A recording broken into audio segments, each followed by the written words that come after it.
বাচ্চারা যখন ছোট থাকে তখন কিন্তু ওদের কাজ করার মানে একটা আলাদাই চাহিদা থাকে যে না আমি এটা করব সেটা করব।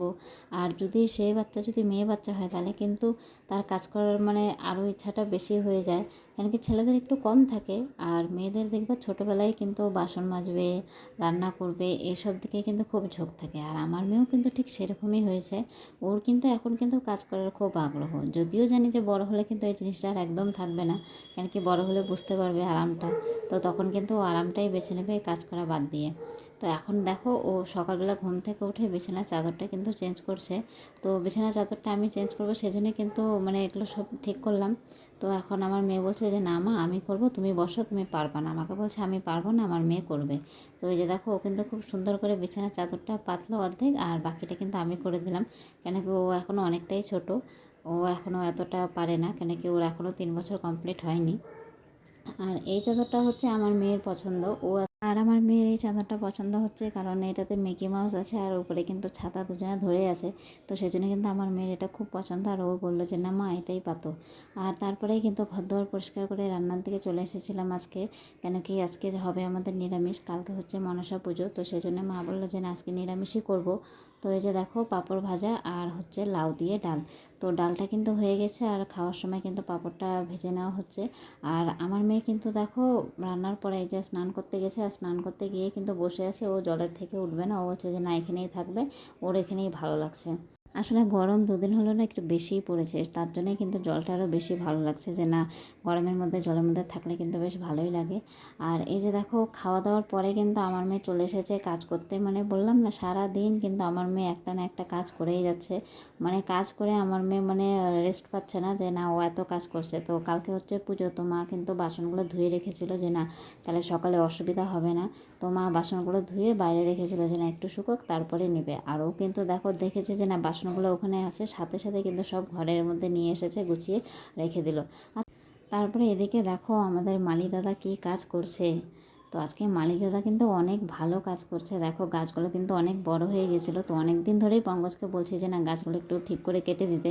তো পঙ্কজের সময় হচ্ছিল না, তো আজকে কিন্তু একদম বেঁধে ধরে নিয়ে আসছি যে না গাছগুলো আজকে কাটতেই হবে। সেই জন্য দেখো গাছগুলো কিন্তু খুব সুন্দর করে পঙ্কজ কাটছে। তো পঙ্কজ যতক্ষণ গাছ কাটছে ততক্ষণ আমরা একটুখানি গিয়ে বাজার থেকে ঘুরে আসি। তো আমি আর মা কিন্তু বেরিয়েছি, আর সাথে মেয়েও ছিল। আর বাবা ফোন করেছিল যে না তোমরা একটুখানি বাজারে আসো। আসলে বাবা বাজার করে নিয়েছে, বাবা বাজার করে নিয়েছে। তো বাবা বললো যে না ঠাকুরটা একটুখানি ধরে নিয়ে যেতে হবে, তার জন্যই কিন্তু আমাদের আসা। তাছাড়া আমাদের আসার কোনো দরকার ছিল না আজকে বাজারে, কেন কি পুজোর বাজারটা কিন্তু সম্পূর্ণ বাবাই করেছে। আর এই যে দেখো আমরা এসেই দেখছি যে না বাবার কিন্তু ঠাকুর নেওয়াও হয়ে গেছে। আর এই যে বাবা ঠাকুরকে কিন্তু মাথায় করে নিয়ে চলে এসেছে, আর এই যে গাড়িতে কিন্তু বসিয়ে দিয়েছে, আর ঠাকুরের সাথে কিন্তু আমরাও এখন বসে পড়বো। আর এই যে বাড়ির দিকে এখন রওনা হচ্ছি। আর আমার মেয়েকে দেখো ও কিন্তু এসে কিন্তু এই যে একটা চকলেট নিয়ে নিয়েছে দাদুর কাছে, আর চকলেটগুলো খাচ্ছে আর চারিপাশে দেখাচ্ছে যে মা দেখো এখানে এটা আছে ওখানে ওটা আছে। বেশিরভাগ বাজারঘাট সব বাবাই করে, বাবা যখন যেটা না পারে করতে তখন কিন্তু সেই জিনিসটা আমাদের করতে হয়। বাদবাকি কিন্তু বাবা কিন্তু সব করে নেয়। আজকেও কিন্তু দেখো আমরা এসেছি বাজারে, কিন্তু আমাদেরকে কিন্তু কোনো কিছুই করতে হয়নি, বাবা কিন্তু সবটা করে রেখেছিল। তো দেখো কথা বলতে বলতে কিন্তু আমরা বাড়িতেও পৌঁছে গেছি। আর মা কিন্তু দেখো ঠাকুরটাকে নামিয়ে কিন্তু সব ভালো করে দেখে নিচ্ছে যে না সব ঠিকঠাক করে নিয়েছি কিনা। কেন কি আমরা গেছিলাম ঠিকই, কিন্তু সব কিছুই কিন্তু বাবাই করেছে, তো সেই জন্য মা চেক করে নিচ্ছিল। আর তারপরে দেখো এখন বাজে হচ্ছে ঘড়িতে 11:30। আর পঙ্কজ ফুল নিয়ে আসছে দোকান থেকে, কেন কি এই ফুলগুলো পঙ্কজ দোকানে থাকে। তো ও কিন্তু ওখান থেকে ফুল নিয়ে আসছে যে না ও আজকে ঠাকুরের জায়গাটা একটুখানি সাজিয়ে দিবে। ও নিজে থেকেই বললো যে না আজকে এই জিনিসটা একটুখানি সাজিয়ে দিই তাহলে ভালো লাগবে। তাই আমি বললাম যে আচ্ছা ঠিক আছে। তো রাতে ছাড়া তো আমাদের কোনো কাজ করা সম্ভব না, কেন কি আমার মেয়ে থাকে, আর পঙ্কজেরও সময় অ্যাকচুয়ালি ছিল না। তো সেই জন্য দেখো এই যে রাত এখন 11:30 বাজে, আর এখন কিন্তু পঙ্কজ এগুলো করছে, আর আমি কিন্তু বসে ওর সাথে সাহায্য করছিলাম। আর আমার ভিডিওটা এডিট করা ছিল সেটাও করছিলাম, কেন কি আমার রাতে ভিডিও এডিট করতে হয়, তাছাড়া কিন্তু আমার সময় হয় না। সেই রাতে বসে মানে অনেকটাই লেট হয়ে যায়, 2টা 3টা বেজে যায় মাঝে মাঝে। তো যাই হোক অনেক পরিশ্রম হচ্ছে, কিন্তু মানে এত পরিশ্রম করে তোমাদের যদি একটু ভালো লাগে তাহলে কিন্তু অবশ্যই আমার খুব ভালো লাগবে যে না আমার কষ্টটা মানে সার্থক হলো। তো দেখো এই যে সাজানো কিন্তু কমপ্লিট হয়ে গেছে। আর কীরকম লাগলো ফাইনাল লুকটা কিন্তু তোমরা কালকে দেখতে পারবে। আর কালকে আমাদের বাড়িতে মনসা পুজো, সবার কিন্তু তোমাদের নিমন্ত্রণ রইলো আমাদের পরিবারে। তোমরা সবাই কিন্তু আসবে আমার পরিবারে, যে না কালকে মনসা পুজো সবাই প্রসাদ খেয়ে যাবা। তো আজকের মতন এই পর্যন্তই থাকলো, দেখা হবে কালকে তোমাদের সাথে।